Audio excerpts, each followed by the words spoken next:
Mike, Penn State football, we seem to always be talking about Penn State football. A few weeks from now, we promised to have a break. The memorial service for Joe Paterno, you probably saw some of the coverage. Sure. We talked to some people. You know what? It didn't seem real to me that Joe had passed on or died until I saw the on the web, on the internet, his limo going down the street. Right. And the amount of outpouring with fans there. I mean, I've seen a lot of parades without that many people out there. It was amazing. And then memorial service, especially Thursday service with all the players that came back, the lettermen and so forth. A couple of things that jumped out to me. Again, you read the stories, you hear the facts. 87% of his players graduated this year again, or going to be graduated, or last year graduated. This year, there's some guys that haven't still already did graduate. That's right up there. Stanford and Penn State are right. They're at the top. I mean, so this guy does for college football what not many coaches have done, and just the amount of outpouring of guys that says there weren't even great stars that came back. Guys that blew out their knees and came back and said, "This guy pushed me along to a phenomenal career in the Department of Defense." I can't think of any person in any walk of life about whom I've heard so many people say this guy was the biggest influence in my life. Not one of the biggest, not like short of my parents, the biggest, right. The biggest. Right. I've never seen anything like that. And this memorial that really was a 3-day thing was comparable to heads of state. I think it was comparable. I think it would.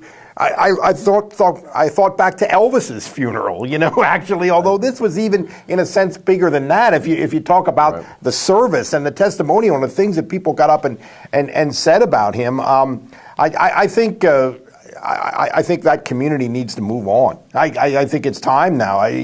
They honored the heck out of this guy, and I know they think it's deservedly so. And I'm not saying it's not deservedly so. Certainly, I'm not saying that. But time to move forward. I think now. it's going to take some time, though, Mike. I mean, heck, I think in Pennsylvania, not since Ben Franklin died, we've had somebody it's gotten this much attention in Pennsylvania. Probably I should have gone back to the founding fathers. I didn't go. Elvis was not far enough. You didn't go back far enough. Elvis was not far enough. Franklin. Clearly. But let's look at Alabama. When Bear Bryant died, till Nick Saban's done what he's done down there, they hadn't recovered from Bear Bryant. And they hadn't. Gene Stallings won a national title there.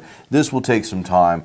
I don't want to take away from what's going on with the poor victims, because people will say, well, you guys are horrible. What about Joe in that instance?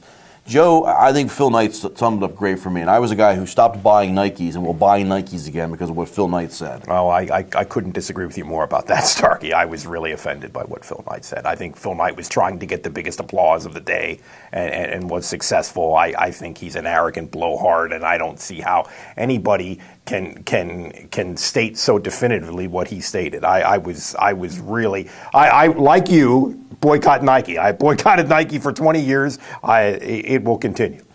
I will buy a pair the next time we need one. No more Converse. I think the bottom line, the bottom line, no more Chucks. The bottom line for me was, and I think there was some grandstanding going on, but the bottom line for me was we need to remember who the true villain is in this. It's Jerry Sandusky. It is not Joe Paterno. Could he have done more? He should have checked to say, hey, where do we stand on this? But he took it to some high up people, and it should have got done better than what it was done.